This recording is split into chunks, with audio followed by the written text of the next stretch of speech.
কক্সবাজার বিশ্বের বৃহত্তম সমুদ্র সৈকত, যা দেশের পর্যটন তালিকায় অবস্থান করছে জনপ্রিয়তার শীর্ষে। এটি বাংলাদেশের এমন একটি জায়গা যেখানে একসাথে দেখা মিলে এক পাশে পাহাড়, অন্য পাশে সমুদ্র, যার টানে বাংলাদেশ সহ বিশ্বের নানা প্রান্ত থেকে সারা বছরই পর্যটকরা ছুটে আসে এখানে। সম্পূর্ণ ভিডিও জুড়ে থাকবে ঢাকা থেকে কক্সবাজার যাওয়ার উপায়, কক্সবাজার গিয়ে কোথায় থাকবেন, কী খাবেন, হোটেল ভাড়া সহ আশেপাশে কোথায় কোথায় ঘুরবেন সেই সকল বিস্তারিত গাইডলাইন।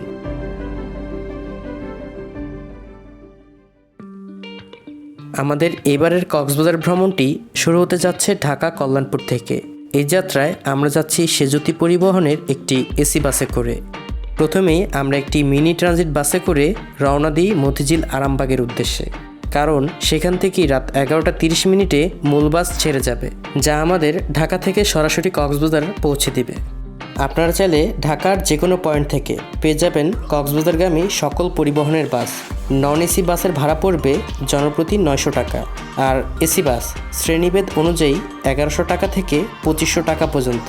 সাপ্তাহিক ছুটির দিনে কক্সবাজার যেতে চাইলে 5 থেকে 7 দিন আগে অগ্রিম টিকিট কেটে রাখুন, কারণ ছুটির দিনগুলোতে যাত্রীদের ভিড় প্রচুর লক্ষ্য করা যায়। আমাদের বাস মতিঝিল আরামবাগ থেকে রাত 11:30 যাত্রা শুরু করে কক্সবাজারের উদ্দেশ্যে। ঢাকা থেকে কক্সবাজারের দূরত্ব 395 কিলোমিটার। দীর্ঘ এই পথটুকু অতিক্রম করতে সময় লাগবে আনুমানিক 8 থেকে 10 ঘন্টা। তাই দূরত্ব বিবেচনায় ও নিজেদের সুবিধার্থে এসি বাসে করে যাওয়া, যার ভাড়া পড়েছে জনপ্রতি 1400 টাকা।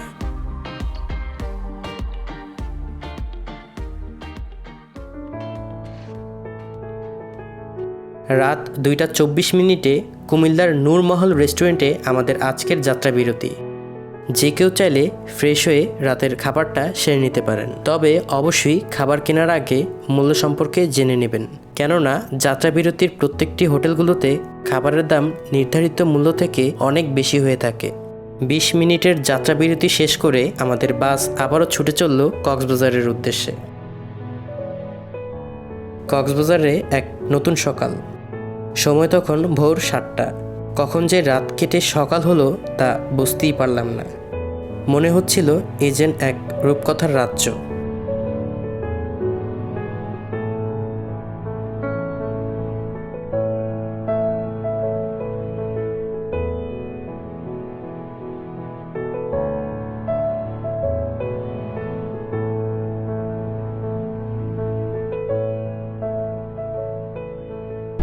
সকাল 9:23 বাজে। আসসালামু আলাইকুম এভরিওয়ান। পৃথিবীর দীর্ঘতম সমুদ্র সৈকত কক্সবাজার থেকে সবাইকে জানাচ্ছি শুভ সকাল। আর আমরা ইতিমধ্যে চলে এসেছি কক্সবাজার ডলফিন মোড়ে। আমাদের বাস হচ্ছে ওইখানে নামিয়ে দিয়েছে, আর এই দিকটা হচ্ছে কলাতলি বিচ, আর এই দিকটা হচ্ছে সুগন্ধা বিচ। লং বিচ হোটেলের অপোজিট সাইডে নামবো। 3 জন কত নিবা? 80 টাকা।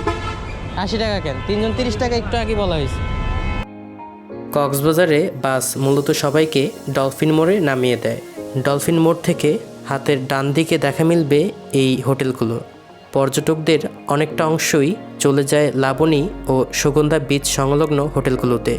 সাধারণত 2 থেকে 3 হাজার টাকায় পেয়ে যাবেন এই হোটেলের রুমগুলো।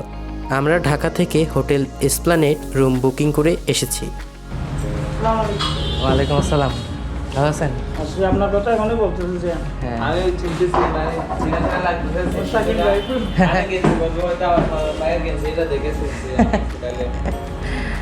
সুগন্ধা ও লাবণী বিচ সংলগ্ন এই হোটেলটির অবস্থান। আমাদের এই রুমটির ভাড়া পড়ছিল 2000 টাকা। চাইলে ঢাকা থেকে ফোন করে আসতে পারেন এই হোটেলটিতে। ভিডিওর ডেসক্রিপশন বক্সে পেয়ে যাবেন বুকিং সংক্রান্ত বিস্তারিত তথ্য।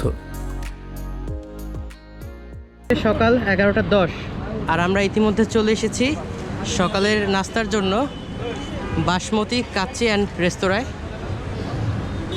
আমাদের সকালের নাস্তা হচ্ছে পরোটা, ডাল ভাজি, আর হচ্ছে তারা সালাদ দিয়েছে এখানে। পরোটার প্রাইস হচ্ছে 15 টাকা আর ডাল ভাজির প্রাইস হচ্ছে 30 টাকা।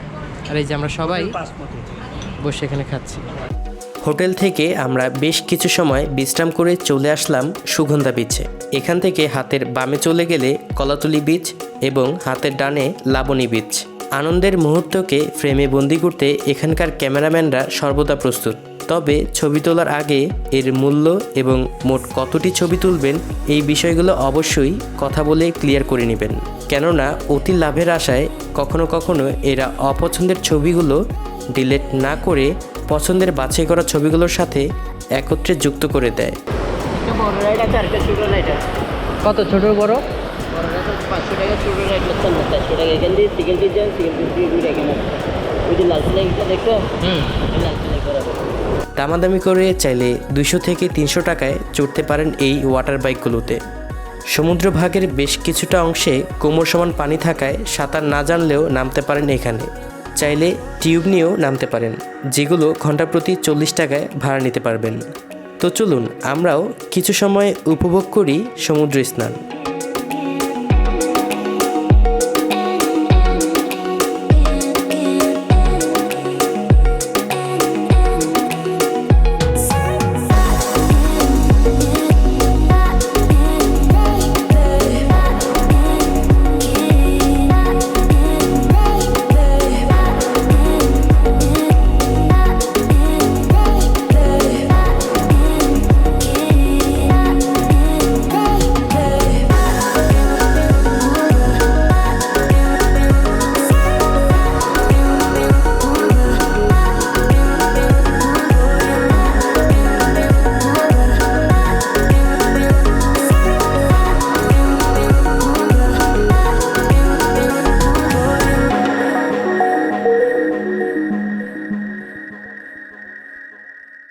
তো হচ্ছে আমাদের দুপুরের খাবারের জন্য আমরা ঢাকা রেস্তোরাঁ এই হোটেলে আসলাম।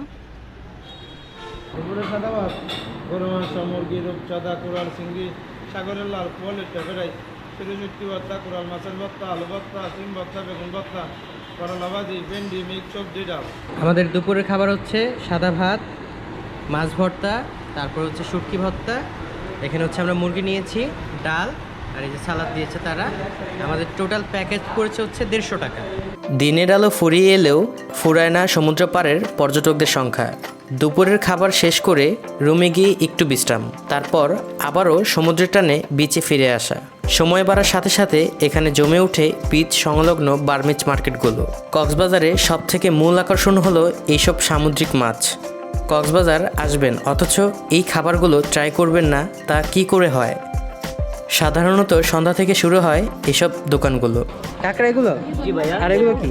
এটা টুনা ফিশ ভাইয়া। আর এই যেসব? এটা সুরমা ভাইয়া। কাঁকড়া কি ফ্রাই করা? হ্যাঁ, এটা হাফ ভাজা, আবার ফুল ভাজা করা হবে। আর এগুলা? এটা আমরা বারবিকিউ করা আছে, আবার তেলে ভেজে দিই। কোনটা কত? এটাও নিলে ভাইয়া 50 করে, আর এগুলো নিলে 250 করে। 250 করে এগুলো? জি ভাই। আর এই যে এসব কত? এইসব? ওইটা নিলে ভাইয়া 400 টাকা, আর এটা নিলে 250 টাকা। মানে এটা ওইটা কি একই নাকি? না, এটা হচ্ছে সুরমা, এটা হচ্ছে টুনা, এটা 1 কাটার মাছ, ওটা হচ্ছে 2 কাটার মাছ। দাম খুব একটা বেশি না, তবে মনে রাখবেন কক্সবাজারে দামাদামিতে পটু হওয়াটা অত্যন্ত জরুরি, কারণ কখনো কখনো প্রকৃত মূল্য থেকে 3 থেকে 4 গুণ দাম বেশি চাওয়া হয়।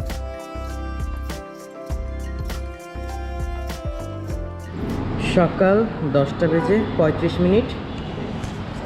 শুভ সকাল সবাইকে। আমরা এখন হোটেল চেক আউট করে বের হচ্ছি মেরিন ড্রাইভ হিমছড়ি ইনানির দিকে। সাধারণত 11টার দিকে কক্সবাজারের প্রত্যেকটা হোটেল চেক আউট করতে হয়, সো আমরা চেক আউট করে ফেলেছি। এখন আমরা যাচ্ছি হচ্ছে মেরিন ড্রাইভের দিকে। আমাদের সকালের নাস্তা হচ্ছে নান রুটি, যার প্রাইস হচ্ছে 15 টাকা, আর আমরা সাথে নিয়েছি হচ্ছে ডাল ভাজি, যার প্রাইস হচ্ছে 30 টাকা।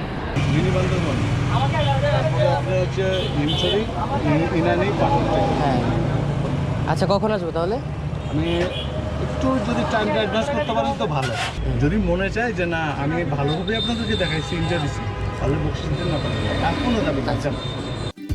সকালের খাবারের পর্ব শেষ করে সারাদিনের জন্য মাত্র 1200 টাকায় অটো রিজার্ভ করলাম। এবার আমাদের গন্তব্য কক্সবাজার মেরিন ড্রাইভ হয়ে হিমছড়ি, ইনানি, মিনি বান্দরবন ও পাটুয়াটেক সহ বেশ কিছু ট্যুরিস্ট স্পট। প্রায় 80 কিলোমিটার এই সড়কটি বঙ্গোপসাগরের পাশ দিয়ে ডলফিন মোড় থেকে চলে গিয়েছে টেকনাফ। এটি পৃথিবীর দীর্ঘতম মেরিন ড্রাইভ সড়ক, যার এক পাশে পাহাড়, অন্য পাশে সমুদ্র। বাংলাদেশে যে চলচ্চিত্রগুলো শুটিং হয় বেশিরভাগ যেগুলো কাটা পাহাড়ের পাশে যে ব্রিজের উপর দেখায় মারামারিগুলো, এটা হচ্ছে সেই ব্রিজ, সেই কাটা পাহাড়। কোনটা যে এটা? হ্যাঁ, আর এই জাম্বুরের নিচ থেকে যে দৌড়ায় তরোয়াল নিয়ে বা বোম টোম মারে, এটার নিচ থেকে। হ্যাঁ হ্যাঁ হ্যাঁ, এরকম তো দৃশ্য দেখছি অবশ্যই। নায়ক বা নায়িকাকে ধরে নিয়ে যায় না জিপ গাড়ি করে বা ঘোরাচ্ছিল, এটা এই যে। আচ্ছা, এই যে এখানে এই বিচে। জি। আচ্ছা আচ্ছা। আর এই পয়েন্টটাকে বলা হয় দরিয়ানগর ইকো পার্ক বা বাংলা চলচ্চিত্রের শুটিং স্পট। একটি কথা না বললেই নয়, আমাদের অটোচালক তারেক মামা ছিল খুবই আন্তরিক। প্রত্যেকটি অজানা স্পটগুলো নিজ দায়িত্বে ঘুরিয়ে দেখিয়েছে, যা অন্য কোনো অটোচালক এরকম দায়িত্বশীল নয়। অটোচালক তারেক মামার নাম্বারটি দেওয়া থাকবে ডেসক্রিপশন বক্সে। এদিকে 4 জন পর্যটক গেছে তো আর ফিরে আসতে পারে না। এটা যাওয়ার মুখ একটা, কিন্তু আসার মুখ আপনি 4-5টা, মানে পঞ্চমুখ সাপের মতো। পরে যখন ওনারা সঠিক পথ পান নাই, ওনারা তো মনে করতো আমি মরে যাবো আমরা।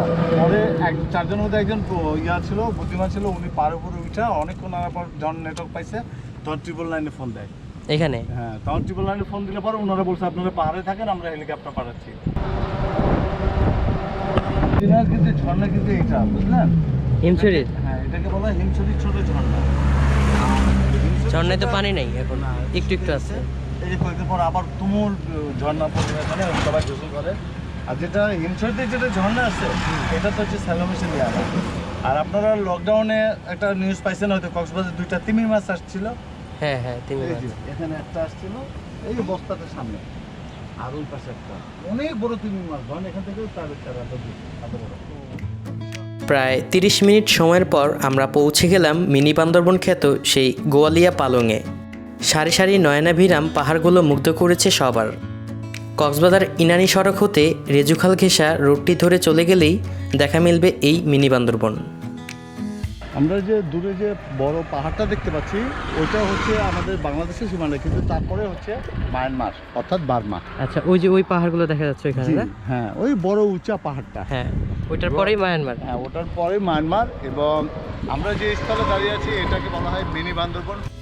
মিনি বান্দরবন ঘোরা শেষ করে আমরা রওনা হই ইনানি হয়ে পাটোয়া টেকের উদ্দেশ্যে। এই স্থানটি সাধারণত সেন্ট মার্টিনের ছেড়া দ্বীপের মতো প্রবাল পাথরে বিদ্যমান। তারপর দিনের শেষ ভাগে আমরা রওনা দিই হিমছড়ি পাহাড় দেখার উদ্দেশ্যে।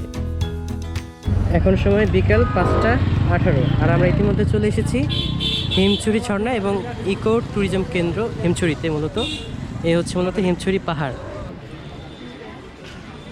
কত করে টিকিট? 30। এই হচ্ছে আমাদের হিমছড়িতে প্রবেশের টিকিট। ওই যে প্রবেশ পথ, এখন হচ্ছে আমরা প্রবেশ করব। আচ্ছা, এই হচ্ছে সিঁড়ি। আমাদের এই সিঁড়ি বেয়ে উপরে উঠতে হবে।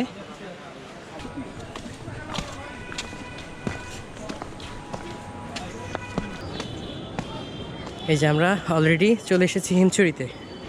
আমরা হচ্ছে এই সিঁড়ি বেয়ে উপরে উঠলাম।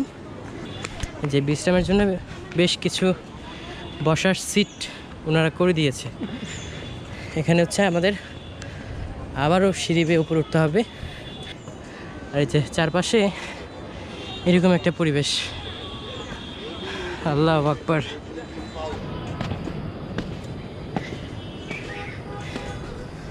আসলে এখানে উঠতে হলে আপনাদের প্রচুর এনার্জি লাগবে। যদি পারেন সাথে খেজুর রাখার চেষ্টা করবেন। আর এই যে আমরা উপরে উঠেই যাচ্ছি। উপরে উঠে ঠিক এরকম একটা ছাউনি পেলাম, যেখান থেকে একটা ভিউ দেখা যাচ্ছে। তার পাশাপাশি এই যে সমুদ্র দেখা যাচ্ছে ফাঁক দিয়ে, অসাধারণ।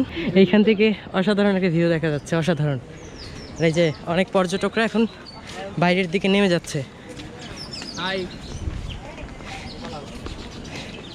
আমাদের এখন এই ছোট্ট সিঁড়ি পাড়ি দিয়ে উপরে উঠতে হবে। আর যে এখানে হচ্ছে দোকান রয়েছে। এই যে এখান থেকে একটা ভিউ দেখা যাচ্ছে, এই যে পুরো সমুদ্র, আর হচ্ছে ওই যে রোড। আমরা ঠিক হচ্ছে ওই নিচ থেকে বেয়ে উপরে উঠলাম। হিমছড়ির একটি বিশেষত্ব হচ্ছে এক পাশে হচ্ছে সমুদ্র আর এক পাশে হচ্ছে পাহাড়। আর আমরা ঠিক ওখানে এসেছি। আর এখানে বিশেষ কিছু সতর্ক বাণী দেওয়া আছে, ধূমপান নিষেধ এবং বেশ কিছু। তো হচ্ছে আমরা এখন চলে যাব হিমছড়ি ঝর্ণার দিকে।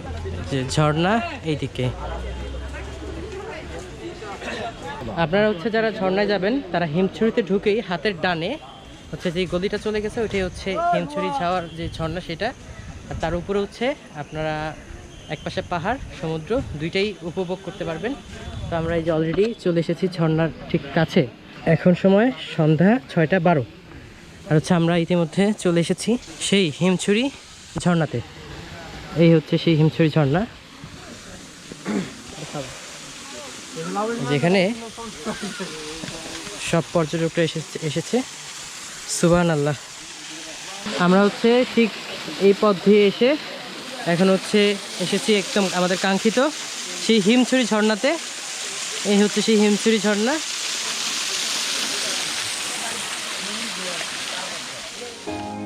আমাদের কক্সবাজার ভ্রমণ গল্প ছিল এতটুকুই। আশা করছি কক্সবাজারের সকল বিস্তারিত গাইডলাইন তথ্য আপনাদের দিতে পেরেছি। যদি কিছু জানার থাকে তাহলে তা অবশ্যই কমেন্ট করে জানাবেন। দেখা হবে নতুন কোনো ভ্রমণ গল্পে। আল্লাহ হাফেজ।